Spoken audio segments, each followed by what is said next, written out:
Committee for an opening statement. Thank you, Chair Crawford and Ranking Member Norton, for holding this hearing today. It is a welcome opportunity to highlight how federal dollars are benefiting our communities, spurring transportation and infrastructure projects in every single congressional district that are creating jobs and driving economic growth. My message is simple today. There are great benefits to infrastructure funding, there are early results to the bipartisan infrastructure law, and there is more to come. You cannot have a big league economy with little league infrastructure. In last Congress, this committee answered the call of the states, of local and tribal governments, of industry and other stakeholders, several of whom are on the panel today, that an aging, congested, and overburdened transportation network was badly in need of overhaul. And thanks to the Bipartisan Infrastructure Law, or BIL, communities across the country are building better roads, bridges, transit stations, freight facilities, truck parking, bike lanes, and sidewalks. Transportation means jobs. Good family wage jobs that cannot be outsourced. These are private sector construction and engineering jobs on projects scoped and selected by state and local governments with required local public input. Thanks to the BIL, we have updated decades-old federal transportation policies to reflect economic, societal, and workforce needs. And thanks to the BIL, communities are building a cleaner, greener, safer, and more accessible transportation network.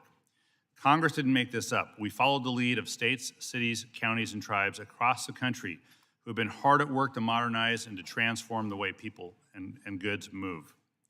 Now, this committee's job is to oversee implementation of the $660 billion under the U.S. Department of Transportation. This dollar amount and the number of competitive grant opportunities is significantly larger than previous transportation bills the DOT has administered. It represents the largest increase in federal highway investment since the late 1950s. The pace at which these dollars are reaching communities is impressive. A total of $200 billion has been made available from all the initiatives funded in the BIL, even those outside the scope of this committee, and DOT has issued the lion's share. DOT has already made available nearly $125 billion in formula funds to states for highways and bridges, including funding 21% of my own state's transportation budget that passed the legislature last year. To date, more than 3,700 bridge projects have launched. States supported 36,400 new projects with federal highway formula funding through January 2023, according to the analysis by ARTBA today is another one of those accomplishments. There's at least one new project underway in every congressional district in this country.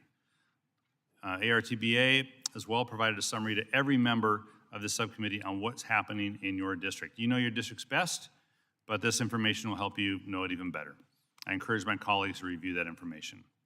Thanks to the BIL, in my own district, WashDOT is investing nearly $12 million in federal aid highway funds to rehabilitate the SR 529 Snohomish River Bridge in Everett. You don't need to know where it is, you just need to know the money's getting spent. Thanks to the BIL, US DOT has awarded $25 million raised grants to Whatcom County to replace a 60-year-old Lummi Island ferry into the city of Linwood to construct a new 6-lane multimodal bridge over I-5, which will reduce congestion and build a more accessible transportation system for all.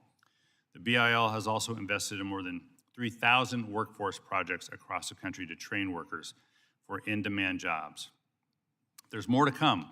The BIL will boost the U.S. economy, increase our domestic manufacturing base, and make our supply chains more resilient. And we still have more work to do. And I will continue to maintain regular communication with the administration. I'll continue to work with Chair Graves, Chair Crawford, Ranking Member Norton, and all of you to ensure a robust and fair oversight of these implementation efforts. It's critical that we get implementation of the BIL right.